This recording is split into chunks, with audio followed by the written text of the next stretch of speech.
Hello friends, this is Mansi. Welcome to my channel.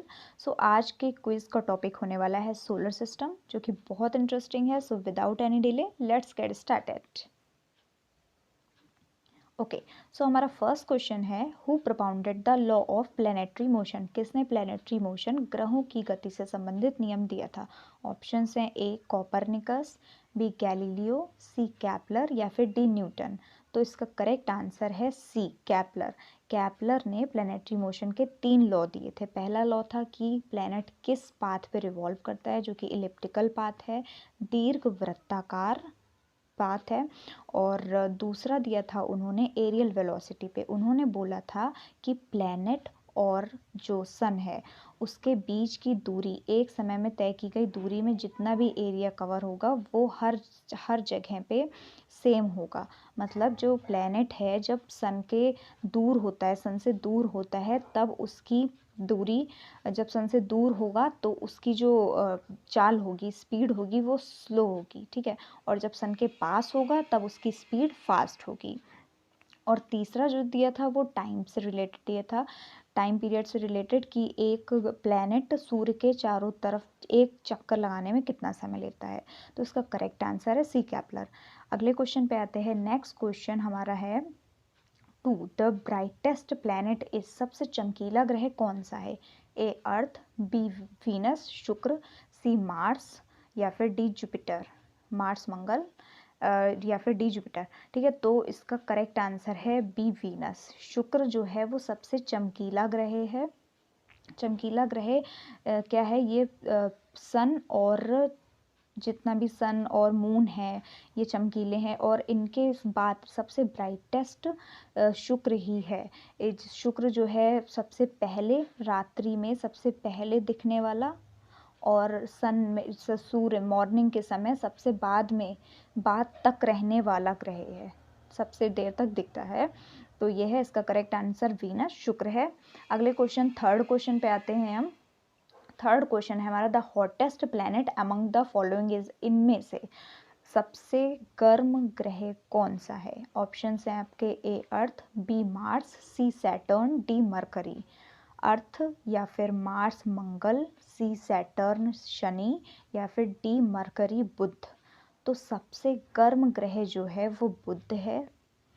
अब देखिए ज़रा एक चीज़, यहाँ पे क्या है, सबसे इनमें से पूछा है सबसे गर्म ग्रह बुध, मरकरी, फिर वीनस आता है, ठीक है, फिर शुक्र आता है। तो सबसे गर्म ग्रह की बात करें तो सबसे गर्म ग्रह हमारा शुक्र है। क्यों? अब आपको लगेगा कि मरकरी सबसे पास में है तो उसको होना चाहिए, बिल्कुल उसको होना चाहिए। लेकिन क्या है, मरकरी बुध पे वायुमंडल एटमॉस्फेयर कम होने के कारण वो सन की हीट को एब्जॉर्ब नहीं कर पाता है, जिसके कारण वो गर्म नहीं रह पाता है। तो सबसे गर्म ग्रह जो है वो हमारा शुक्र है। लेकिन इसमें इनमें से पूछा है कि इनमें तो वीनस का हमारा कोई ऑप्शन नहीं है, इसीलिए सबसे गर्म ग्रह इसमें से होगा mercury.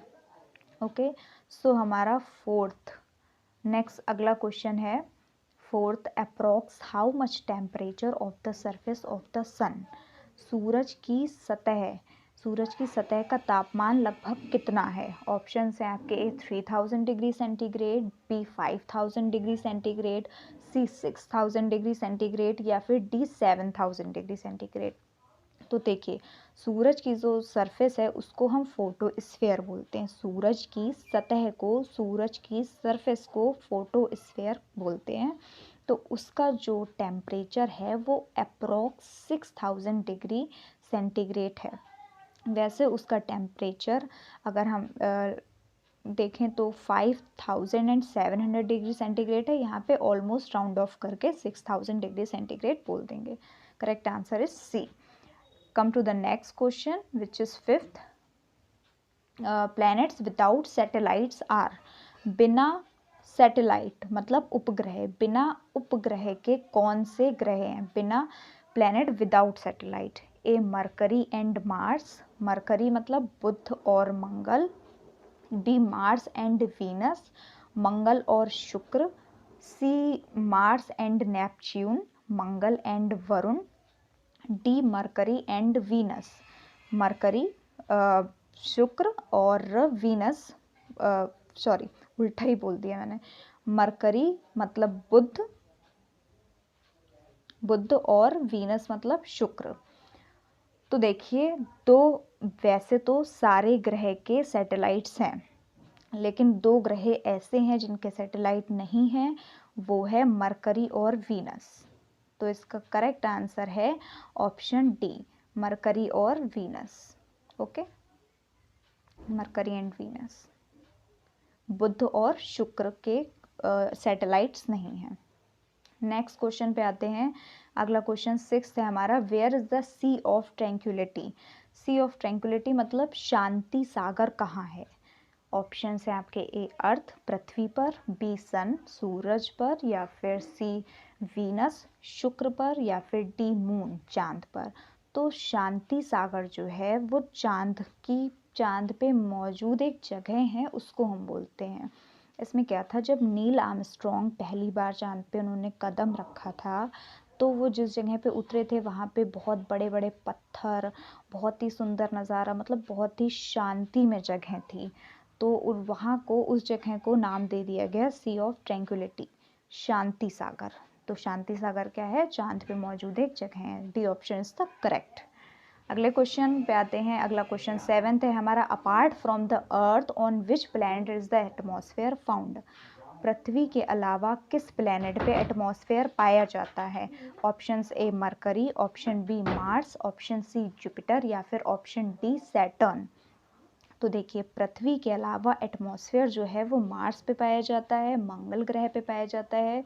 Atmosphere in the sense कि मार्स पे हमारा CO2 कार्बन डाइऑक्साइड 95% पाई जाती है, और ऑक्सीजन 0.13% पाई जाती है। ठीक है, तो इस तरह से और भी गैसेस पाई जाती हैं।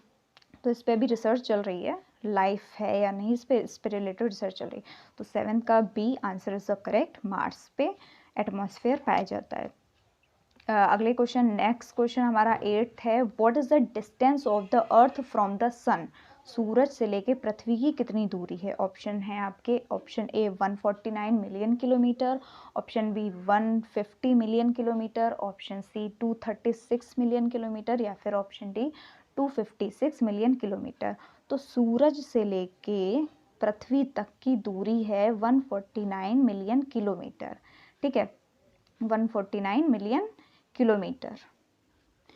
मिलियन, 1 मिलियन में 10 लाख होते हैं। ओके, 1 मिलियन हमारा किसके इक्वल होता है, 10 लाख के। तो अगर हम उस तरह से देखें तो कुछ बनेगी 14 करोड़ 96 लाख किलोमीटर दूरी बनेगी।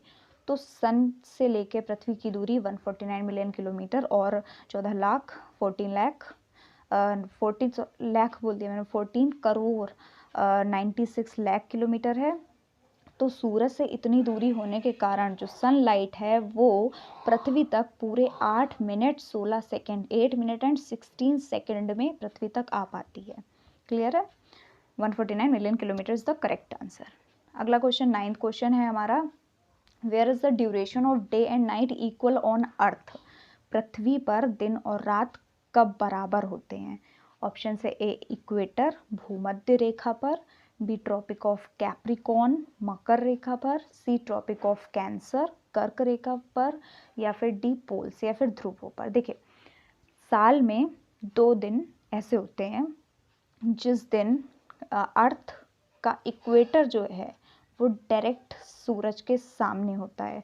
सूरज के सामने होने की वजह से दिन रात बराबर होते हैं। वो दिन है 21 मार्च और 23 सितंबर को। तो इक्वेटर इसका करेक्ट आंसर हो जाएगा, इक्वेटर। इक्वेटर पे दिन और रात बराबर होते हैं। अगला क्वेश्चन और हमारा लास्ट क्वेश्चन है, where is the midnight sun seen. Midnight मतलब मध्यरात्रि, रात के 12 बजे जिसको बोलते हैं। तो वो हमें सूरज कहाँ दिखाई देता है। A Arctic region, B Antarctic region, C Norway, या फिर डी सऊदी अरेबिया। तो हमें मध्य रात्रि या रात के 12 बजे सन नॉर्वे में दिखाई देता है। नॉर्वे यूरोप कॉन्टिनेंट की एक कंट्री है वहाँ पे हम रात में भी सन देख सकते हैं। क्या होता है कि जुलाई और मई के लास्ट में सन जो होता है वो अपने हॉरिजन से, अपने क्षैतिज से पूरी तरह सेट नहीं हो पाता है, जिसकी वजह से क्या है, वो रात के 12 बजे भी कुछ देशों में दिखाई देता है। तो यहाँ पे इसका करेक्ट आंसर है सी, नॉर्वे। इसी के साथ हमारे 10 क्वेश्चन फिनिश होते हैं। सो आई होप आपको ये क्वेश्चंस इन्फॉर्मेटिव लगे हों। If you really found this question informative then please hit the like button, share with your friends, and अगर आप मेरे चैनल पे नए हो तो प्लीज़ सब्सक्राइब कीजिए ताकि ऐसे ही नए वीडियोज़, इन्फॉर्मेटिव वीडियोज़ आपको मिलते रहें। सो मिलते हैं नेक्स्ट वीडियो में, तब तक के लिए बाय बाय, थैंक यू।